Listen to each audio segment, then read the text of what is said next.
Il y a des bien-aimés qui sont mariés, qui sont plongés dans la masturbation et qui vivent aujourd'hui les conséquences de cette habitude.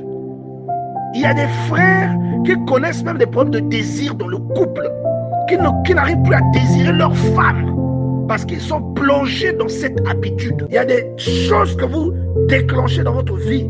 Vous êtes vous-même les auteurs de ces choses, simplement parce que vous êtes liés par la masturbation, qui est une allégeance, qui est l'une des choses qui vient voler votre force, celle que vous recevez de Dieu chaque fois que vous passez du temps dans la prière.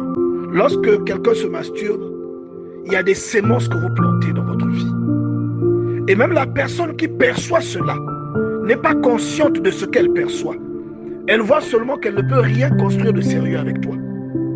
La personne qui est dissuadée de vous prendre au sérieux, de vous proposer une relation sérieuse, des fiançailles pour aboutir au mariage, va être dissuadée parce qu'il y a quelqu'un dans votre vie que vous ne voyez pas, mais avec qui vous couchez chaque fois que vous vous masturbez, sans que vous ne vous en rendiez compte.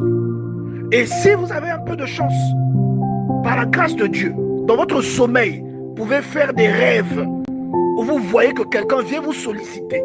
C'est parfois Dieu qui est en train de vous parler de cette habitude qui a ouvert une porte dans votre vie à un esprit. Et voilà pourquoi je disais qu'il y a beaucoup de personnes qui aujourd'hui ont des femmes de nuit, des maris de nuit, simplement parce qu'elles se masturbent. Vous devez fuir cette habitude. La Bible dit fuir l'impudicité. Il y a des choses que vous n'aurez jamais. Vous dites enfant de Dieu, mais lorsque le diable vous regarde, il voit un acte d'amour à son égard dans votre vie parce que vous vous masturbez. Vous voyez, vous n'aurez jamais de prière puissante. Tu penses que lorsque tu le fais, tu es tout seul. À tes yeux, tu es seul.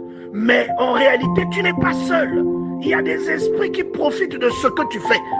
Et tu développes une addiction. Et je veux te dire que c'est parce que cela dépend maintenant de certaines personnes. Il y a des gens qui dépendent de ce que tu fais. Il y a des gens qui viennent pour se nourrir de ce que tu fais dans le secret. C'est à cause des dépravations sexuelles que Sodome et Gomorrhe ont été décimés par le Seigneur. Et la Bible dit que Dieu est descendu lui-même. Vous comprenez?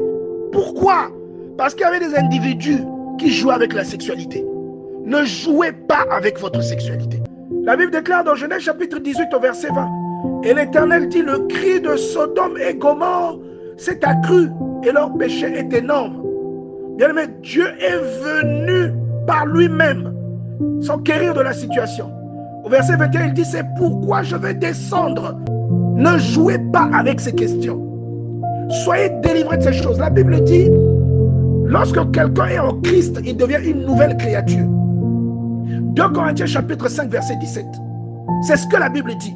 Et l'apôtre Paul vous explique clairement que lorsque vous mourrez avec Christ, il y a toutes vos anciennes tribulations, vos habitudes meurent. Et quand vous revenez, vous devenez quelqu'un d'autre.